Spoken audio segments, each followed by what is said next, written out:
Hello అండి, welcome back to our channel Lavani Raja fashions. నేను ఈ శారీ బిజినెస్ స్టార్ట్ చేయడానికి ఒక రీజన్ ఉంది.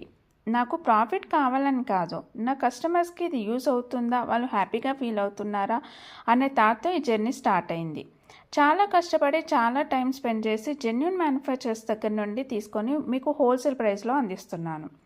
నేను బెనిఫిట్స్ చూసుకోలేదు ఫ్రెండ్స్, బట్ మీరు ఒక శారీ తీసుకొని లావణ్య సూపర్ క్వాలిటీ చాలా బాగుంది, నాకు ఇది చాలా బాగుంది అని చెప్పినప్పుడు నాకు చాలా హ్యాపీగా అనిపిస్తుంది. నేను బిజినెస్ అంటే ఒక కనెక్షన్ అని నమ్ముతాను, ట్రస్ట్తో, కేర్తో, హార్ట్తో. అందుకే ప్రతి శారీకి నా పర్సనల్ టచ్ ఉంటుంది. డిజైన్స్, కలర్స్, మెటీరియల్ అన్నీ చూసి మీ అందరికీ బెస్ట్ తీసుకొస్తానండి. మీరు ఫాలో అవ్వండి లవణి రాజా ఫ్యాషన్స్, సపోర్ట్ చేయండి, నా జర్నీలో పార్ట్ అవ్వండి. ఈ జర్నీలో మనందరికీ స్మైల్ కలవడం నా డ్రీమ్. లవణి రాజా ఫ్యాషన్స్ మీకు నచ్చినట్లయితే లైక్ చేయండి, షేర్ చేయండి, సబ్స్క్రైబ్ చేసుకోండి. Thank you.